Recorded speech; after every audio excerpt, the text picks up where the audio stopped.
Hello, fellow music nuts. It's me, Cubby, with another personal spin, and today's album is, you've guessed it, Black Tie White Noise, which is Bowie's 18th album, I think. It was released in 1993 and sees Bowie releasing his first solo album since 1987 with Never Let Me Down, and also since his Tin Machine albums, which I've never heard and don't actually own. I probably should get them at some point. Um, this sees Bowie with yet another change in style. He has absorbed the sort of what was known at the time, and probably say what was known at the time, but what is um I've lost my I've lost my train of thought. It sees Bowie absorb New Jack Swing and R&B, which are similar styles but not exactly the same.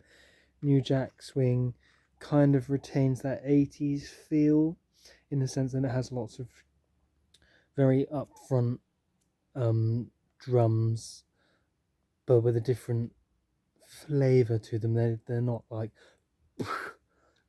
they tend to be more sort of jazzy in style, which I think is where the name comes from, and an R&B flavor to it as well.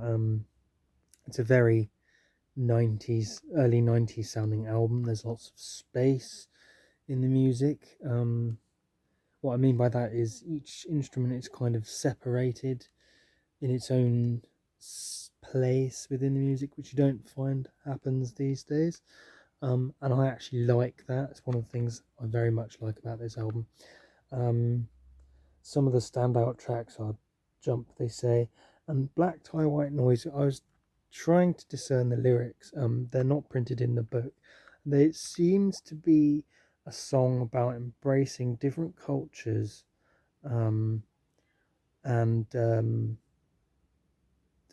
sort of, I suppose, enjoying and making use of those, like embracing. It seems to be about embracing other cultures, and he does that by incorporating elements of those into his music, and that seems to be what the song is about. Whether I'm right or not is another story. Um, However, largely I find the songs on the album to be a lot weaker than on Never Let Me Down, for example. The lyrics are kind of lost. Maybe that's why he didn't print them, I don't know. But they're lost in a sea of musicianship, which is actually really good musicianship, like the bass. There's lots of saxophones. There's quite a lot of jazz influence on the album as well. Um, but I find that they kind of, they're very nondescript. They don't really stand apart from each other. Um, and consequently it's an album that I don't find I jump to very often, which is interesting, I suppose, because oops, I dropped it. Um, Sonically, I think the album's really good, but the songs for me are quite weak. I don't really, nothing really stands out except for Jump, They Say.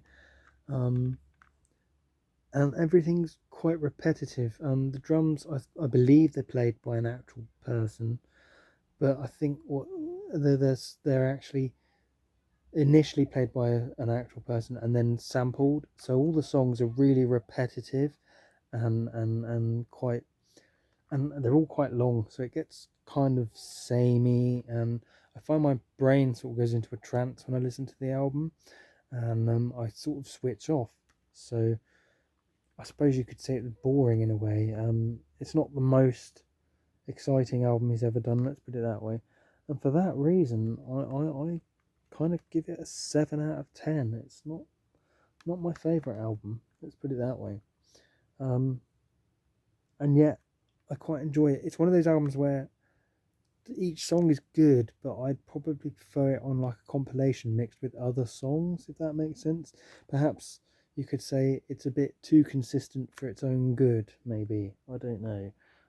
But I've listened to it numerous times, and I always find that I switch off after probably song 6. By that point, I'm really struggling to actually sort of differentiate each song from the other songs, and so it's yeah, not my favourite album. So I'm going to give it a 7 out of 10 drums.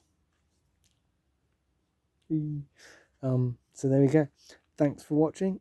I have been Cubby. This has been a review of Black Tie White Noise. I hope you enjoy my videos. I hope you find my reviews informative. If you do, please like and subscribe, because I've got many more coming. So thank you for watching. I have been Cubby. I'll see you again soon for another personal spin.